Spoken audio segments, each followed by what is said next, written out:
Hey everyone, it's Sevy, and we just came back from the Genshin Luna 2 special program tonight, and I'm recording this very shortly after because I wanted to get this video out right away. But basically, they dropped a whole lot of info about the upcoming UGC content or user-generated content that Genshin is releasing called Miliastra Wonderland. And because it's a little bit dense, I found the info personally a little overwhelming.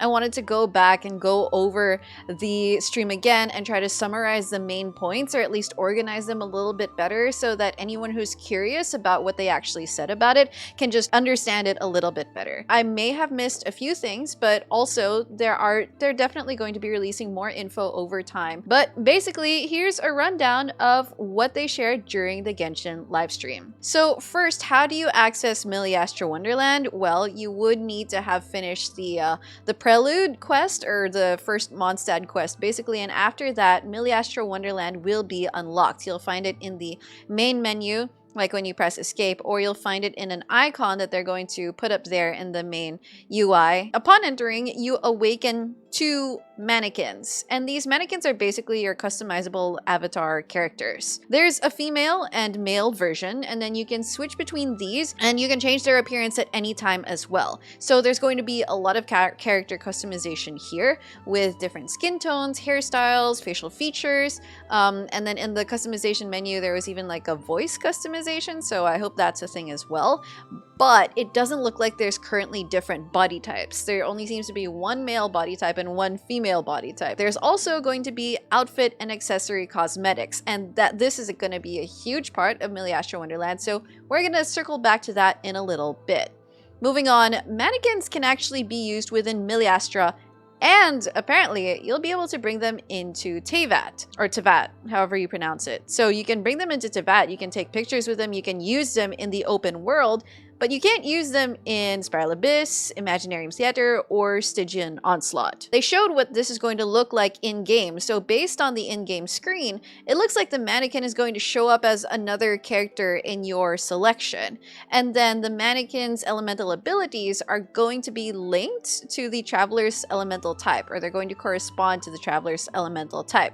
Now, as for leveling the mannequin, you're not going to be using Ascension materials or Ascension resources or anything to raise their levels. They're going to level up as you level up in Miliastra Wonderland. And then another thing that they talked about was that when you use the mannequins in the overworld and then they use their skill or their burst, it temporarily switches their outfit. So that was just like a nice detail that they wanted to include there. Moving on to the outfits, because we keep talking about the outfits, right? Individual pieces and sets are going to be available. And as they were showing the different menus, there seemed to be different rarities for the sets, the items, but how do you obtain them? One of the first ways they talked about obtaining them is going to be through the Chronicle, which is like the Miliastra Battle Pass. And of course, there's going to be a free version of that, but basically completing quests and objectives in the Chronicle, those are going to reward you with outfits. Like the regular Genshin Battle Pass, there's a free version, but there's also going to be payment tiers. So yes, they kind of started off with like telling us what you can buy, basically. So they were saying like, if you get Gnostic Chorus or Gnostic Hymn, you automatically get the first paid tier of Miliastra Battle Pass for free. Or you get a discount on the highest tier of the Miliastra Chronicle, called Epic of the Realms. And then they also said that if you purchase the Miliastra Chronicle, then you get discounts on the main Battle Pass. So yeah, they're basically trying to like sell them together, or at least give discounts to make it look more enticing and attractive if you are someone that regularly purchases the Battle Pass. They of course shared that aside from the paid ways to get outfits, there's crafting. Collect materials so that you can craft the items. And there's this thing called a lustrous material, which is an item specifically used for crafting as well. They also mentioned there are outfit blueprints called catalogs, and that you can get these from, they said, standard ode banners and countering echoes, or counter echoes. Actually didn't catch the counter echoes bit all that well because they didn't expound on it, and I'm not really sure if these are going to be the same echoes that you can get in Imaginarium Theater. So if you know more about that, or if you can clarify that down below, go ahead. They mentioned ode banners. So, since they mentioned a standard ode banner and then went on to talk about limited time ode banners, I guess that means that there are going to be a few ode banners available at a time. They went on to discuss the limited time event ode banners. The first one, the current one that they're going to be releasing, is going to be spooky themed, you know, in time for Halloween. Personally, I was feeling quite meh about the fact that there's going to be more banners to pull on, and it might be like an Infinity Nikki banner wishing situation. I don't know exactly yet, but they were basically saying that there will be outfits available that you can wish for. I'm personally going to hope that there are going to be a lot of ways that you can obtain outfits aside from wishing. They mentioned that you're also going to be able to obtain blueprints from quests and rewards, and I assume like progressing more or raising your level through Miliastra Wonderland. So hopefully there's a lot of that. And they also told us that we can purchase outfits from the in-game store. However, they didn't mention what in-game currencies that exactly uses. So we'll have to wait and see if it's going to be like the main Miliastra currency they're going to give out, or if there's going to be some conversion there, or if it's an entirely different thing. And then they said that upon logging into Miliastra Wonderland, you get 4 vouchers that let you try on outfits, which I assume is going to let you see what outfits exactly you want to like lay your eyes on or set your eyes on. They also mentioned at a certain level you can unlock outfit gifting, wherein you can send or gift items that you've obtained to a friend if they have a high enough report level. Then they brought up Geodes of Replication. So Geodes of Replication, it seems like, are going to be our main currency within Miliastra Wonderland for obtaining outfits.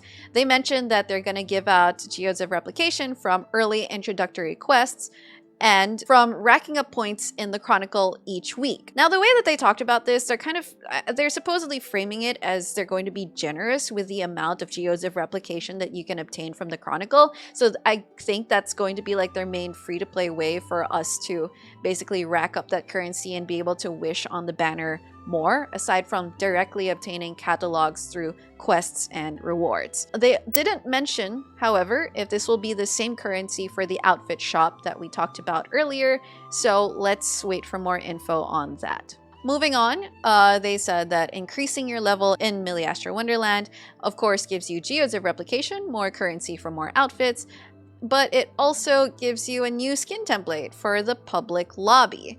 Okay, so public lobby. What is the public lobby? Well, aside from cosmetics and character customization in Miliastra Wonderland, of course there's going to be the user-generated content, or the UGC gameplay. So the public lobby, I suppose, is basically where everyone gets to hang out and either like connect with other players and talk to them and invite them to different stages. There's also customizable private lobbies for those who, you know, want to keep things like contained or just want to play with their friends. And then from there, you get to go to the Wonderland page. So the core of Miliastra Wonderland, aside from the outfits, is really that these are where the player-made stages will be available. So if you've played back when Divine Ingenuity was a temporary event in Genshin, where you basically got to design a stage and then invite other players to try it out, this is basically like that, but Pro Max. This is an entirely different toolbox and menu available for letting anyone's stages be playable and even sortable and taggable.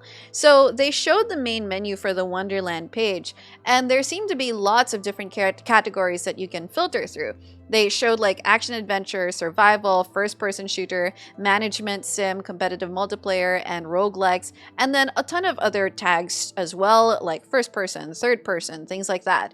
And hopefully, you know, at the start, when the version is still fresh and Miliastra Wonderland is still starting out, they're going to have starting stages that are going to be readily available. Maybe these were made by people that Hoyo hired, or people that Hoyo asked to test out the feature, or that Hoyo made themselves, but, you know, some stages for us to start with while people are still getting their feet off the ground, creating new stages and adding to that entire selection menu of the game modes that are going to be available. This is really the core of it. This is like Genshin Roblox. This is the Genshin Sandbox. They're making a whole new editing tool to give ultimate customization to whatever game mode or game stage that you want, and it's called Miliastra Sandbox. So Miliastra Sandbox basically comes with a huge database of assets, and it's basically a huge game creator. So there's the assets that you can find from all over the game, whether that's enemies or environmental assets or, you know, whatever.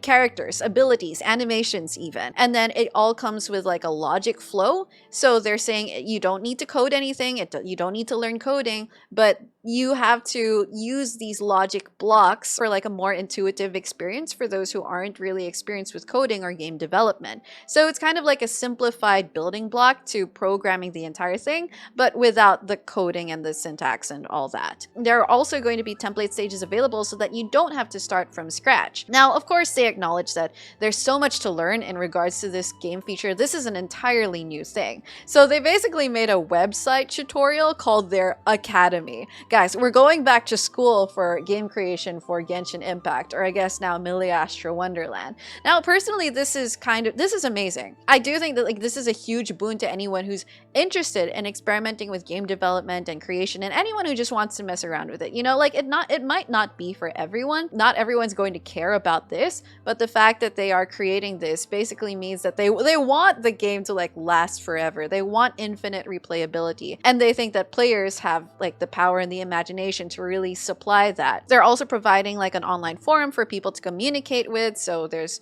the website, the forum, and also there's going to be tiered benefits for the craftspersons. So I guess like the more stages you create or the more experience you rack up with creating your own stages, you level up and then you unlock more creative features in the sandbox. Now, there is going to be an incentive program to come with this, and they haven't specified whether they're going to be paying out in Genshin currency or actual real money. They didn't specify that in the special program specifically, but it's basically the more popular your game is or your game stage is, the more you get paid out. So they're going to be using play data from those stages to determine your earnings. And they're going to be like short-term benefits, long-term benefits, incentive plans. So if your stages get popular over time, then there's a chance that you'll be able to earn more over time.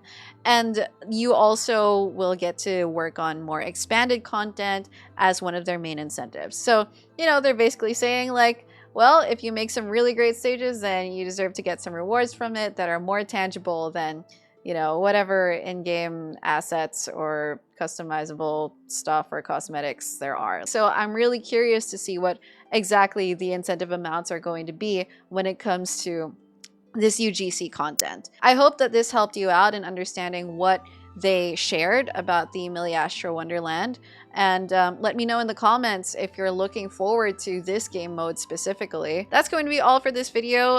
If you enjoyed it or if it helped you out, don't forget to leave a like, subscribe to my channel for more content, and I will see you soon.